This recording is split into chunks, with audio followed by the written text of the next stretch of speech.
"Security, escort this woman out. She doesn't work here." Those words echoed through the marble lobby like a gunshot. The woman who spoke them was wearing a $3,000 Chanel suit and clutching a Louis Vuitton bag like it was a weapon. She didn't recognize me.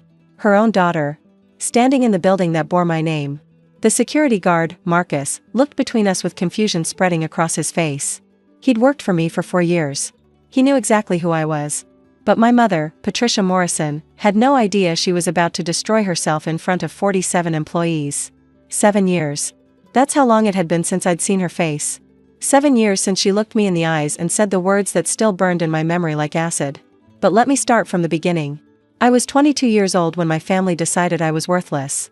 Fresh out of college with a business degree and dreams bigger than the small Texas town we lived in.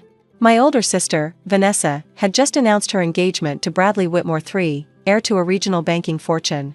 Suddenly, I became invisible. "We need to talk about the wedding budget," my mother announced at dinner one evening. She was glowing with excitement, her eyes fixed on Vanessa like she was the second coming of Christ.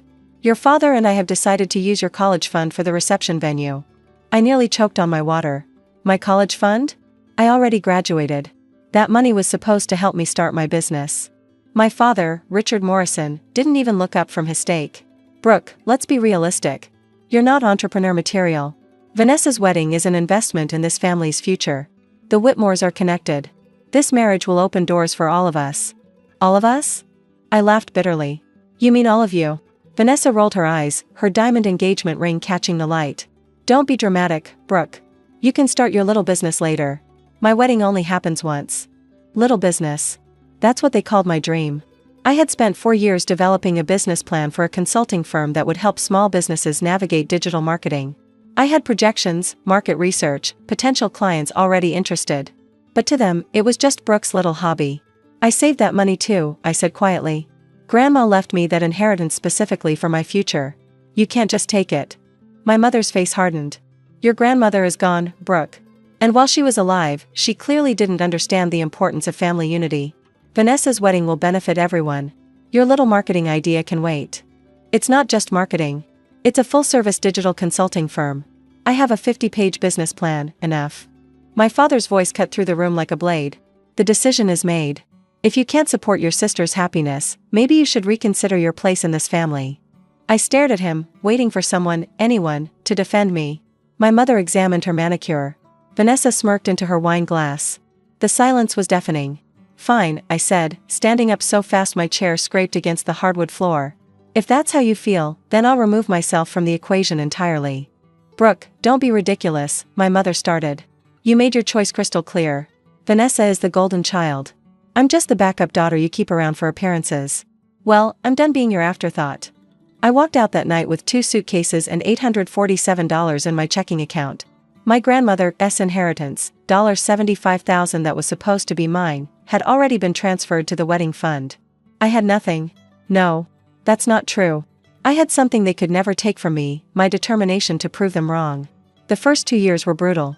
I moved to Austin with nothing but my degree and my business plan. I slept on a friend's couch for 3 months while working 2 jobs, waitressing during the day and freelance social media management at night. Every penny I didn't spend on rent or ramen went into a savings account labeled Revenge Fund. I know that sounds petty. But sometimes pettiness is the fuel that keeps you going when everything else fails. No. I landed my first real client by accident. The owner of a struggling barbecue restaurant sat at my table one night, complaining about how his competitor across the street was stealing all his business with their Instagram presence. I offered to help for free, just to build my portfolio.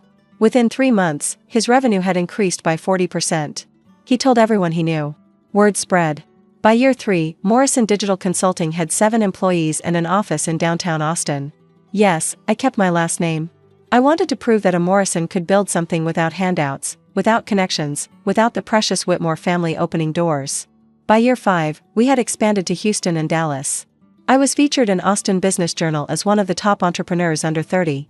By year 7, Morrison Digital Consulting had become Morrison Enterprises, a full-service business consulting firm with 200 employees, offices in 5 states, and a client list that included 3 Fortune 500 companies. Our annual revenue had crossed $50 million. I had done it. Without them. Without a single dollar of support or a single word of encouragement. And they had no idea. I had deliberately stayed out of family-focused media. I used my first name, B. Morrison, in most press coverage. I declined interviews that wanted personal background stories. I kept my social media private. I wanted my success to speak for itself, not to become ammunition in family drama. But I always knew there would come a day when our paths would cross again. I just didn't expect it to happen like this.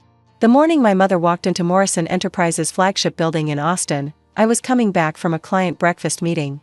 I had dressed down that day, jeans, a simple white blouse, minimal makeup. I looked nothing like the polished executives in their power suits hurrying through the lobby. I noticed her before she noticed me. She was standing at the reception desk, speaking in that haughty tone I remembered so well. Beside her was Vanessa, looking considerably less radiant than she had 7 years ago. The designer clothes were the same, but there was a tightness around her eyes, a tension in her jaw that suggested things weren't going as perfectly as planned. "We have an appointment with B. Morrison," my mother was saying to the receptionist, Jade, who was handling the situation with admirable professionalism. "We're potential investors. The Morrison Group is interested in a partnership." I nearly laughed out loud. The Morrison Group. My father's company. The same company that had been struggling for years because they refused to adapt to digital marketing, the very thing I had tried to tell them about 7 years ago. I had done my research. I knew the Morrison Group was hemorrhaging money. Their traditional advertising model was obsolete. They had lost 3 major clients in the past year alone. They needed help, the exact kind of help I specialized in providing. The irony was so thick I could taste it. I was about to approach the desk when my mother turned and spotted me standing near the elevator. Her eyes swept over me with that dismissive look I knew so well, the one that said "you re beneath my notice." "Excuse me," she said, her voice dripping with condescension. "Do you work here? We've been waiting for 10 minutes. Someone needs to escort us to Mr. Morrison's office immediately." She didn't recognize me. Her own daughter. Standing 3 feet away from her. I had changed, of course. 7 years of building a business had transformed me. I was more confident, more composed. I carried myself differently. But still, a mother should know her own child. "Mr. Morrison?"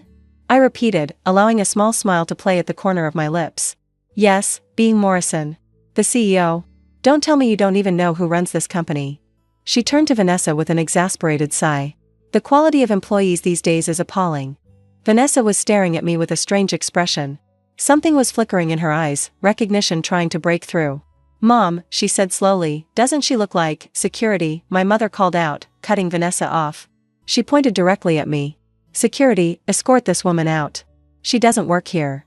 Marcus, who had been standing near the entrance, walked over with a barely concealed grin on his face. "Ma'am, I'm going to need to see some identification from you." "From me?" My mother's voice rose an octave. "I'm Patricia Morrison.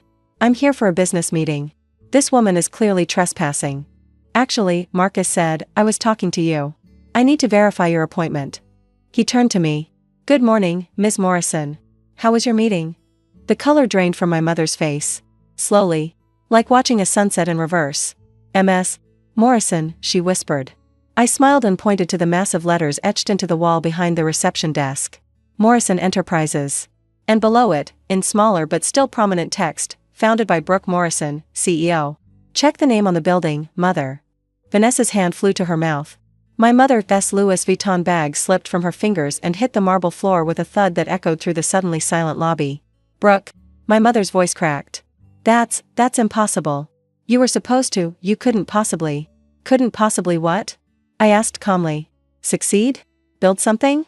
Become more than your afterthought daughter?" Every employee in the lobby had stopped what they were doing. Phones were forgotten. Conversations died mid-sentence. All eyes were on us. "This is a mistake," my mother said, her composure cracking further. "This can't be your company. You didn't have any money. You didn't have any connections. I didn't have your support," I finished for her. "You're right. I didn't. What I had was $847, a business plan you called a little hobby, and the determination to prove that I didn't need you or your precious Whitmore connections to succeed." Vanessa finally found her voice. "Brooke, we had no idea. Why didn't you tell us?" "Tell you?" I laughed, but there was no humor in it. "Tell the family that stole my inheritance for a wedding? Tell the parents who said I wasn't entrepreneur material? Tell the sister who called my dream a little business?" I shook my head. "You made it very clear that my success would be inconvenient for your narrative. So I built it without you." My mother was trembling now. "Brooke, sweetheart, we're family. We can explain everything. Your father, the Morrison Group, we need your help." And there it was. The real reason they were here. "I know exactly why you're here," I said. The Morrison Group is failing. You've lost $12 million in the past 2 years. Your biggest clients are jumping ship because you refuse to modernize. You need a digital consulting firm to save you, and you heard B. Morrison was the best in the state. I paused, letting the words sink in. You just didn't realize B. Morrison was the daughter you threw away. My mother's face cycled through emotions, shock, shame, and then something uglier. Calculation. Brooke, this is perfect. Don't you see? We're family. We can merge the companies. Morrison and Morrison, it's destiny. Destiny? I stepped closer to her, lowering my voice so only she and Vanessa could hear. Let me tell you about destiny, mother. Destiny is sleeping on a friend's couch for 3 months because your family stole your future. Destiny is working 18-hour days while your sister posted photos from her honeymoon in Bali, a honeymoon paid for with my inheritance. Destiny is building a $50 million company from nothing while the people who were supposed to believe in me never even bothered to Google my name. Brooke, please, Vanessa started. How's Bradley, by the way? I asked sweetly. I heard the Whitmore fortune wasn't as solid as advertised. Gambling debts, wasn't it? And the divorce was finalized 6 months ago. Strange how no one mentioned the Whitmores opening doors for the family after all. Vanessa's face went white. How did you? I'm a business consultant, Vanessa. Information is my currency. I've known about every setback, every failure, every desperate attempt to keep up appearances. I just didn't care enough to interfere. My mother grabbed my arm. Brooke, you have to help us. Your father is devastated. He knows he made mistakes. We all do. But you can't just let the family business fail. I gently removed her hand from my arm. The family business? You mean the business that was too important to waste resources on my little hobby? The business that would have benefited from digital consulting 7 years ago if anyone had bothered to listen to me. We were wrong, my mother whispered. We were so wrong. Please, Brooke. I'm begging you. I looked at her, really looked at her. The woman who had dismissed my dreams. The woman who had chosen a wedding venue over her daughter's future. The woman who, 5 minutes ago, had tried to have me thrown out of my own building. Do you remember what you said to me the night I left? I asked quietly. When I told you that taking my inheritance was wrong. She shook her head, tears forming in her eyes. You said, if you can't support your family's decisions, then maybe you should handle your problems on your own. Those were your exact words. Handle your problems on your own. I straightened my shoulders and looked her directly in the eyes. So that's exactly what I did. And now, I'm going to give you the same advice you gave me. Handle your problems on your own. Brooke, please. Marcus, I called out, please escort these ladies out. They don't have an appointment. Marcus stepped forward with professional courtesy. Ma'am, if you'll come with me. My mother stood frozen, tears streaming down her face. Vanessa was staring at me like she was seeing me for the first time. Maybe she was. You can't do this, my mother said, her voice barely above a whisper. We're your family. No, I replied, my voice steady and clear. You're strangers who happen to share my DNA. My family is the team of 200 people who believed in me when you didn't. My family is the mentor who gave me my first chance. My family is everyone in this building who helped me build something you said was impossible. I turned and walked toward the elevator. Behind me, I could hear my mother's sobs, Vanessa's stunned silence, and Marcus's polite but firm instructions to leave the premises. As the elevator doors closed, I caught one last glimpse of my mother's face, the shock, the regret, the dawning realization that she had lost something she could never get back. The Morrison Group filed for bankruptcy 3 months later. My father had to sell their house, the house where I grew up, the house I was thrown out of, to cover their debts. My mother moved into a small apartment on the other side of town. Vanessa, without Bradley's money or our parents' support, got a job as an administrative assistant at a company that, ironically, was one of my clients. They tried to contact me several times. Emails, phone calls, letters. My father even showed up at the building once, but security turned him away. He stood outside for an hour, looking up at the Morrison Enterprises sign, before finally walking away. I watched from my office on the top floor. I won't pretend it didn't hurt. I won't pretend there wasn't a part of me that wanted to run downstairs and tell him everything was forgiven. But forgiveness isn't something you give to people who only want it because they need something from you. Forgiveness is earned through genuine remorse and changed behavior, not through desperation when the consequences of cruelty finally catch up. 6 months after that day in the lobby, I was featured on the cover of Forbes. The self-made millionaire who built an empire on rejection. The article told the whole story, the stolen inheritance, the family that didn't believe in me, the 7 years of silent success. My mother saw it. I know because she sent me one final letter. I read the article. I understand now why you could never forgive us. I don't expect you to change your mind. I just wanted you to know that not a day goes by that I don't regret what we did. You were never the afterthought daughter. We were the afterthought parents who didn't deserve you. I'm proud of you, Brooke. Even if I have no right to be. I read that letter 3 times. Then I put it in a drawer and closed it. Some wounds don't heal. Some bridges, once burned, can never be rebuilt. But that's okay. Because on the other side of that bridge, I built something better. Something stronger. Something entirely my own. Today, Morrison Enterprises has 500 employees and offices in 12 states. Last quarter, we crossed $100 million in annual revenue. I've been invited to speak at Harvard Business School about entrepreneurship and resilience. And every morning, when I walk through that marble lobby, past the reception desk where my mother demanded I be thrown out, I look up at those letters on the wall. Morrison Enterprises. Founded by Brooke Morrison, CEO. That name isn't a reminder of where I came from. It's a monument to where I went. On my own terms. By my own hand. Without anyone's permission. Because the best revenge isn't proving them wrong. It's building a life so successful that their opinion no longer matters at all.